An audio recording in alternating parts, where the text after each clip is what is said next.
Today on Let's Wrap. The nurses are their first step to independence because the nurses go into the home, help infuse the child, but they teach the parents who are willing to learn. They teach those parents how to infuse their own child. Happy Independence Day. The return to summer travel and state camps across the country are back in person. HPC's Tim Andrews talks about how the wraparound care model creates a sense of independence for families, all starting with HPC's nurses.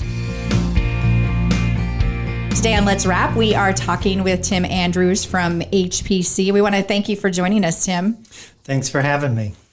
Well, this month we will celebrate the 4th of July, also known as Independence Day. And I think for a lot of us, we think of cookouts and fireworks, but really at the core, it's about independence. And with HPC, there's an aspect of independence that's learned through a lot of the services. One of those just being the beginning of working with families and teaching them how they can have independence even in spite of having a family member with hemophilia. Can you talk a little bit about how does that journey begin?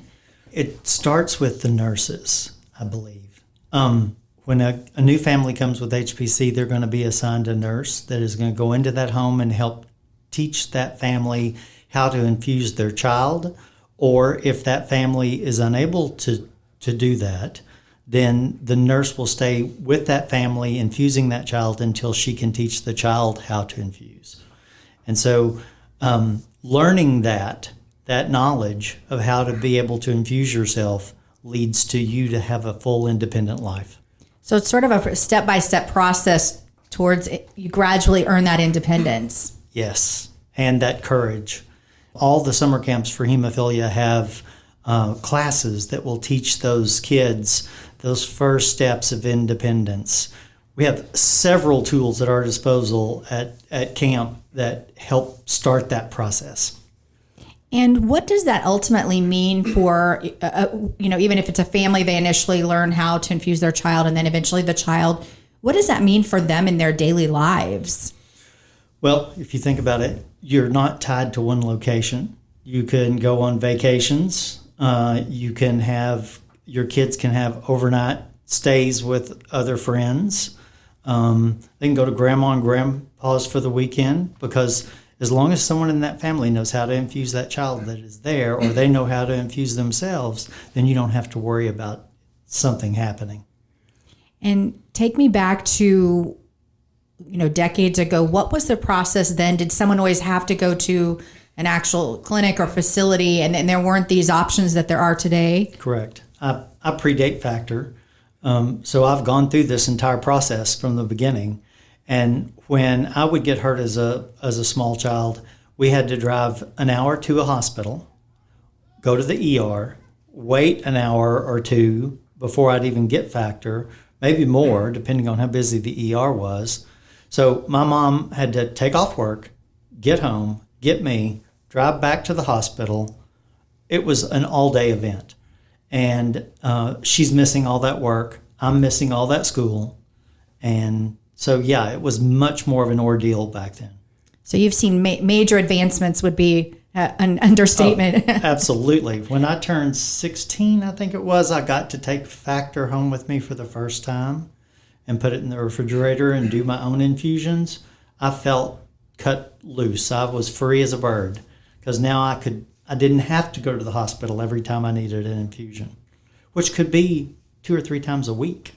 And you were talking about the freedom to not be tied down to one location. A lot of families going back to travel this summer after maybe not traveling for a couple of years even. Oh, absolutely, yeah. It does free you up for a vacation, for,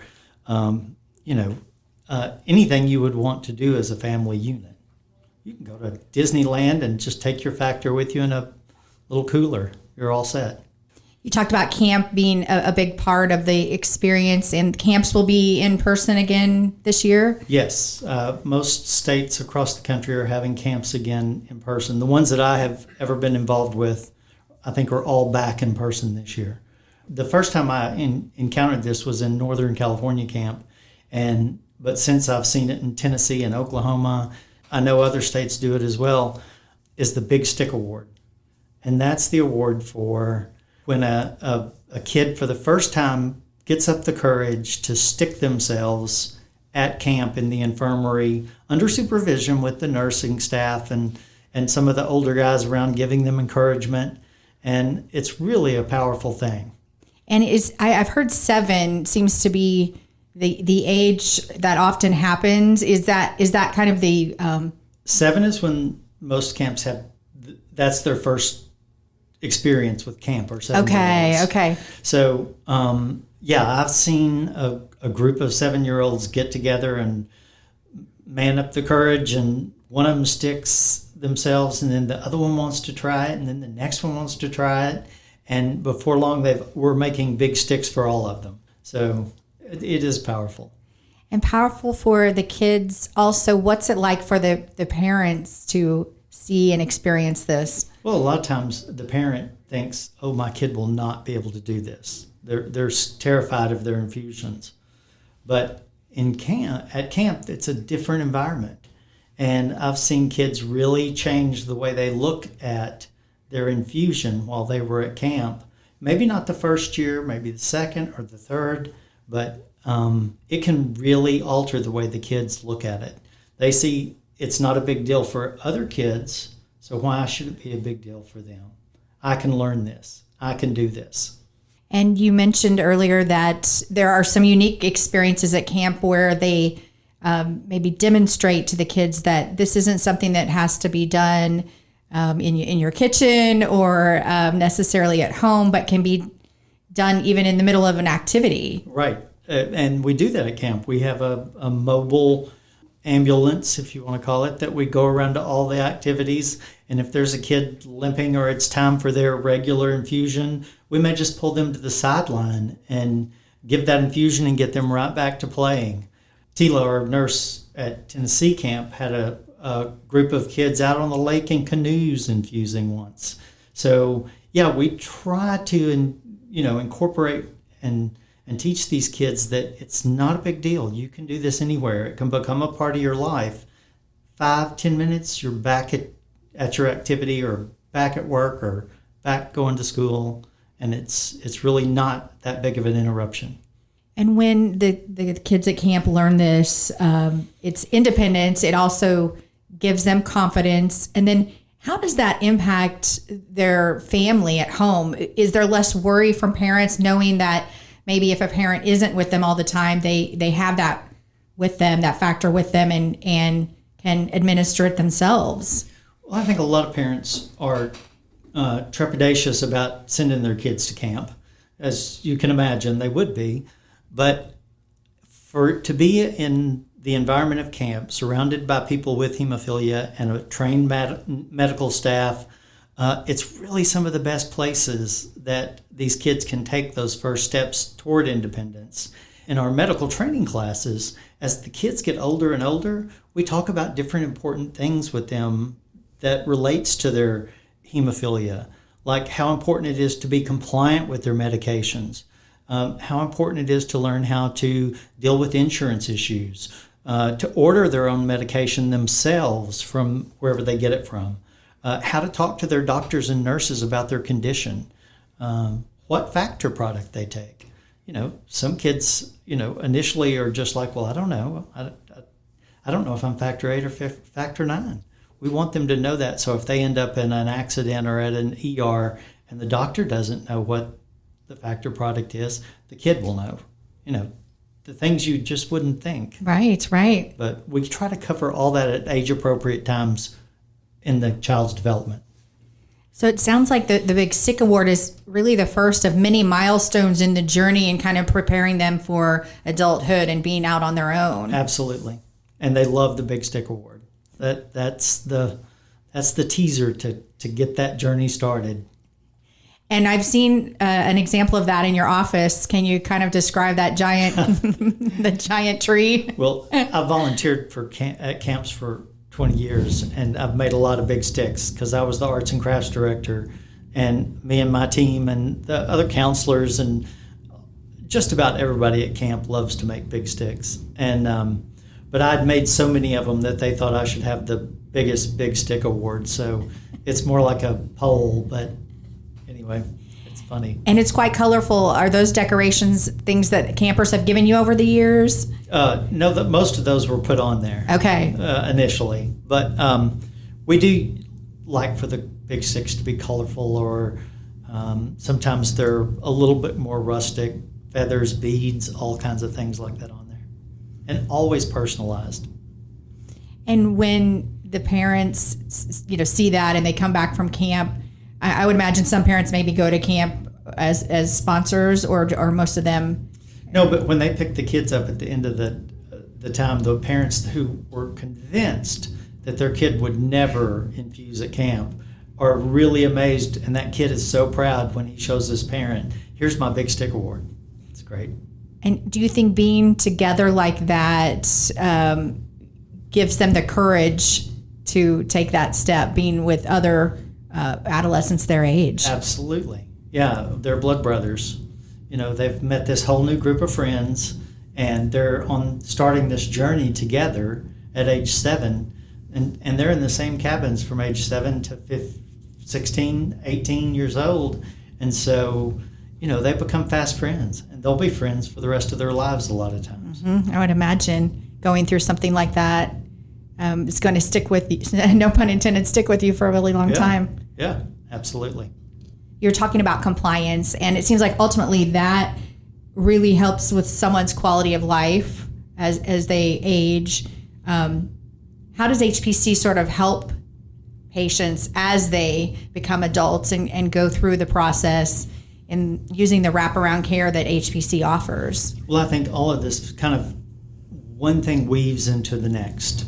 So if you learn that independence, how to infuse yourself, and you get used to that and you get good at it, then by the very fact that you're doing that 3 times a week and you're getting good at practice at your infusions, then you become compliant. That becomes a habit.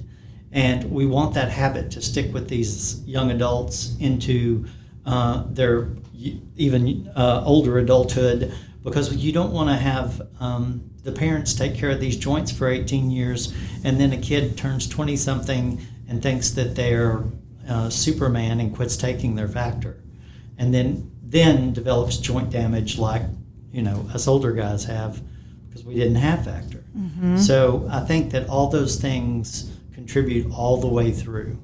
And they know they've got a medical team wrapped around them and advocates to call and help remind them, or that they can reach out to if they have insurance issues. Or so having that whole team sort of like a safety net, I think really makes a big difference.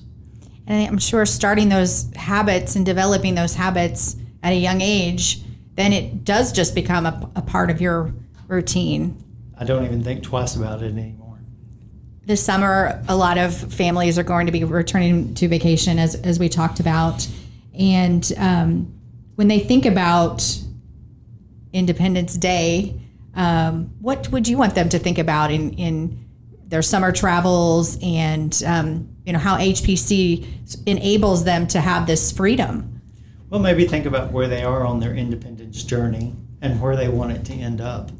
I think that a lot of our families would be to where they've already started infusing themselves, but then we've got some babies that are just brand new. And, I'd want those moms to know that, one day that kid's going to get older and go to camp and learn these steps that are going to free them up in life, so that they can be an independent, fully functioning adult.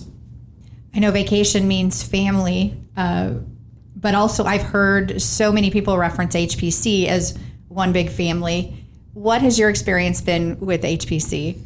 I love this team. I love all the people that I work with. I've got Beatrice and Katie and Andrea and Angie and Shannon and Tyler and Rodney, and we're all such a big, good team and family that work together to support and take care of our patients. And that's the core. We love taking care of our patients. All right. Is there anything else you'd like to add? Everybody have a great Independence Day. Well, thank you so much, Tim Andrews, today on Let's Wrap. Thank you. You've been listening to HPC's Let's Wrap, a podcast by HPC Specialty Infusion for patients and providers. We're proud to specialize in patient health and happiness at hpcspecialtypharmacy.com or call 1-800-757-9192.